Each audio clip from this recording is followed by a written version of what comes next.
Questions sur la vie sont des programmes conçus en forme de questions-réponses qui sont de nature thématique. Ces programmes aident essentiellement l'auditeur à comprendre la parole de Dieu et comment l'appliquer à sa propre vie. Et ils aident également l'auditeur à comprendre les problèmes contemporains à la lumière de la parole de Dieu et des principes bibliques. Chaque émission aidera l'auditeur à gérer les problèmes importants de la vie et à combler les lacunes de sa vie personnelle. Les programmes apportent des réponses pleines de sens aux questions que beaucoup de gens se posent sur eux-mêmes, leur famille et leurs relations de vie, ce qui les mènera à une meilleure compréhension les uns avec les autres et avec leur Père. Nous espérons que le programme d'aujourd'hui sera une bénédiction pour vous.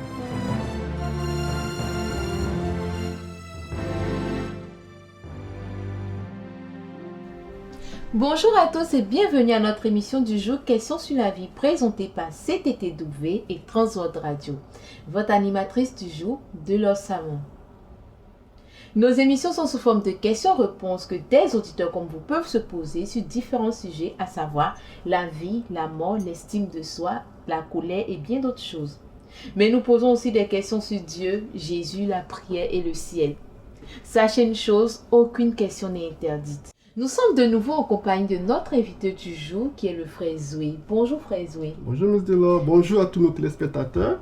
J'espère que vous allez bien. Bien, je vais bien. C'est toujours un plaisir pour nous de vous recevoir sur notre plateau. Nous espérons vraiment que vos réponses vont encore satisfaire nos téléspectateurs. Chers téléspectateurs, notre émission du jour traite des questions sur la colère, la rage, la violence à la lumière de la Bible. Ce programme soulève des questions importantes sur nos sentiments et nos comportements de colère, de rage, de violence et sur la façon de les contrôler pour répondre au plan de Dieu pour nos vies. Nous ne pouvons commencer à parler d'un tel sujet sans évoquer la présence du Saint-Esprit. Prions. Cher Dieu, nous ne pouvons commencer à parler d'un tel sujet important qui concerne surtout beaucoup d'auditeurs sans t'inviter. Donne-nous la compréhension et donne-nous la sagesse. C'est au nom de Jésus que j'ai prié. Amen. Amen. Sans plus attendre, nous allons commencer par poser des questions à notre invité qui est le frère Zoé et qui essaiera de nous donner des réponses à la lumière de la Bible. D'accord, je suis disponible. Nous allons commencer par vous demander de définir ces trois mots: colère, rage et violence. Alors, nous allons donner une définition très simple de ces trois mots. La colère est une émotion que nous ressentons tous de temps en temps. Nous sommes contrariés ou mécontents d'une situation et nous voulons que cela change. La rage est une colère excessive. D'accord. Et elle est parfois intensifiée et son intensité, si elle n'est pas arrêtée, peut devenir violente. Ouais, je vois. Et la violence, ce sont nos émotions qui se traduisent par des actions. C'est-à-dire, on est passé de la colère à la rage et ensuite à la violence. Donc lorsqu'on atteint la violence, c'est peut-être notre niveau de l'expression de nos émotions. Donc nous pouvons abuser ou blesser une personne, endommager des biens à cause de notre violence. Quoi qu'il en soit, notre attaque cause beaucoup de tort à toutes ces personnes avec qui nous comportons. Ce que nous ne réalisons pas, c'est que le mal que nous causons est causé à nous-mêmes. Nous faisons du tort à nous-mêmes. Lorsque nous nous mettons en colère, lorsque nous agissons avec violence, nous nous faisons du mal à nous-mêmes. Merci beaucoup, frère Zoé. Sans plus tarder, nous allons passer aux questions de nos auditeurs qui sont impatients d'entendre vos réponses. D'accord. Nous avons un auditeur du Gabon qui nous a envoyé sa question. D'accord.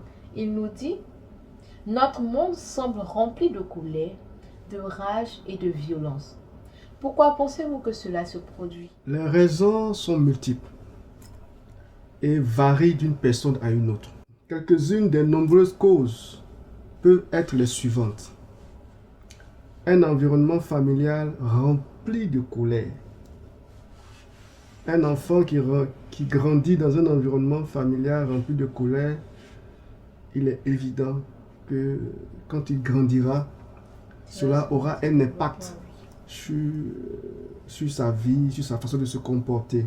De plus, il peut avoir aussi le fait que les gens soient exposés aux médias sociaux qui font la propagation du mal. Merci beaucoup, frère Zoé. Je pense que nos auditeurs ont commencé à envoyer beaucoup de questions. Il y a un auditeur de Conakry qui nous a envoyé une question. Il nous dit: j'ai grandi dans un environnement comme celui que vous décrivez. Ma famille, mes voisins et la plupart des gens que je connais vivent avec la colère, la rage et la violence et les tolèrent. Que puis-je faire pour échapper à de tels sentiments et à de telles actions? Alors, c'est une excellente question, Miss Delors. Je suis sûr que beaucoup d'autres personnes se posent la même question. Oui. Parce qu'ils vivent la même situation.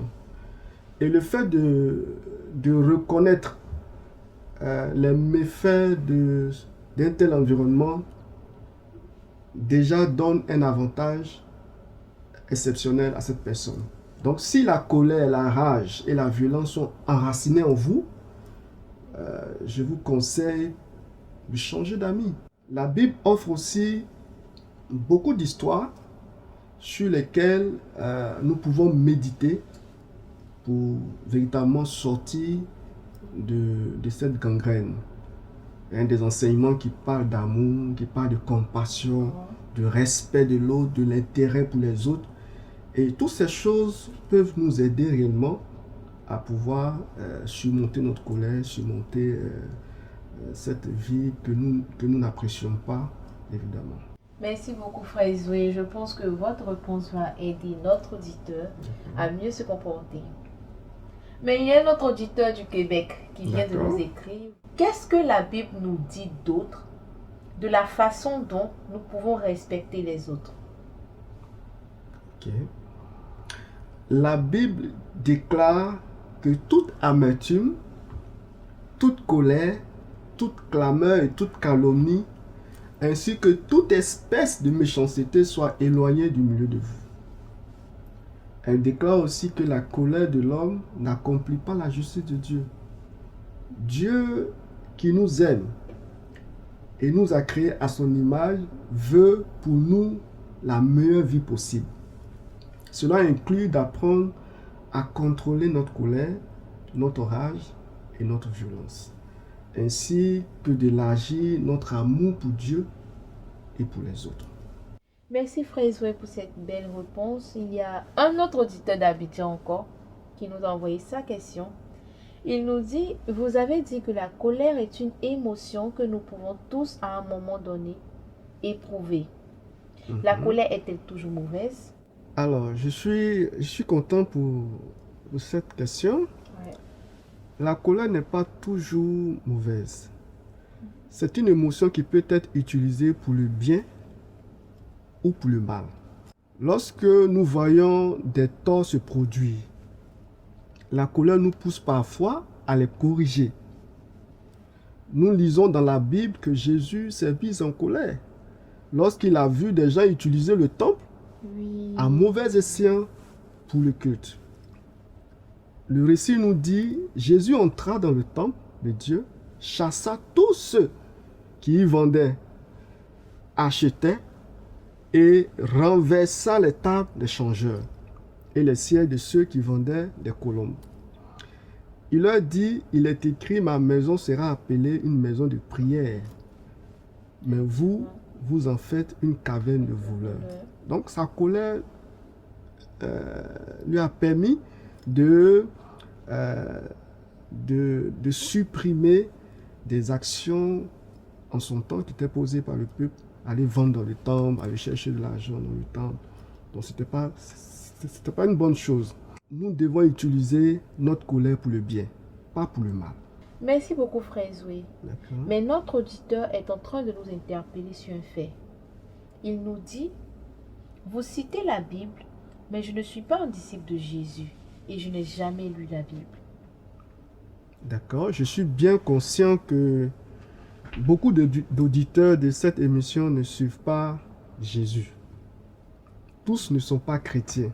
Cependant, la Bible offre une vérité absolue et éternelle. Les enseignements que nous donnent la Bible s'appliquent à tout le monde. Je vous recommande de lire la Bible par vous-même. Et si vous ne savez pas ce qu'il y a dans cette parole, comment vous pouvez vous y opposer? Personnellement, je ne compterai pas sur quelqu'un d'autre pour me dire ce que dit un livre. Et si c'est vrai ou non, je veux le savoir personnellement, moi-même. C'est important. Voilà. Donc, je vous recommande de lire la Bible. En lisant la Bible, vous découvrirez qu'elle contient des histoires de personnes qui n'ont pas réussi à contrôler leur colère et tous les problèmes qu'elles ont rencontrés par la suite. Elle nous enseigne également comment vivre d'une meilleure façon. Frère Zoé, Oui. nous avons une question d'un auditeur qui nous vient de Paris. D'accord. Il nous dit « J'ai toujours pensé que les gens suivaient Jésus parce qu'ils croyaient que le suivre était un moyen d'aller au ciel quand il mourait. Pourtant, vous dites que Jésus fait la différence dans la vie des gens. Oui, c'est exact, Miss Delors. Nous avons une maison au ciel lorsque nous suivons Jésus. Jésus a dit « Je suis le chemin, la vérité et la vie. Personne ne vient au Père que par moi. » Jésus a aussi dit « Je vous laisse la paix, je vous donne ma paix. Je ne vous donne pas comme le monde donne. » Pour dire que lorsque nous choisissons de suivre Jésus, il y a effectivement une paix qui est associée à ce fait, mais nous avons également une vie qui nous attend après la mort. Merci beaucoup, frère Zoé. Il y a un autre auditeur de Dakar qui nous a écrit, qui nous demande « On m'a enseigné à suivre une autre religion qui dit que je dois gagner mon chemin vers le ciel et que je ne saurai jamais si j'y parviens jusqu'à ma mort. Pourtant, vous semblez dire que si je suis Jésus, je peux savoir sans aucun doute que j'irai au ciel. » C'est exactement ce que je dis. C'est ce qu'enseigne la Bible.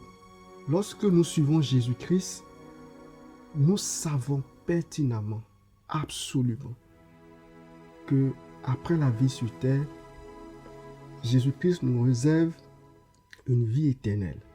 Vous devez donc vous repentir, c'est-à-dire vous détourner de vos mauvaises actions ou des péchés de votre vie.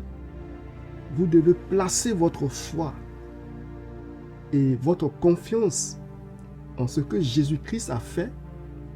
Acceptez le Seigneur Jésus-Christ comme votre Seigneur et votre Sauveur personnel. La Bible promet « Quiconque invoquera le nom du Seigneur sera sauvé ». Vous pouvez aujourd'hui accepter le salut de Dieu. Maintenant même, là où vous êtes, dans votre chambre, dans votre bureau, quel que soit où vous trouvez, pendant que vous suivez l'émission, vous pouvez accepter le Seigneur. Donc je vais prier avec vous. Vous répétez après moi. Dieu bien-aimé, je me détourne maintenant de mes péchés. Je place ma foi et ma confiance en Jésus seul pour être mon sauveur et me pardonner. À partir d'aujourd'hui, je suivrai Jésus. Merci Seigneur Jésus de m'aimer et d'être entré dans ma vie. Amen. Amen. Alors donc vous êtes sauvés par la grâce de Dieu. Que Dieu vous bénisse. Amen. Merci beaucoup, frère Zoé. Je pense que cette prière va aider beaucoup d'autres de nos auditeurs. Alors, nous sommes au thème de notre émission du jour. Merci pour votre participation, pour les réponses apportées à nos auditeurs. C'est un plaisir. Chers auditeurs, merci de nous avoir suivis. À très bientôt. Votre animatrice, Delors Sama.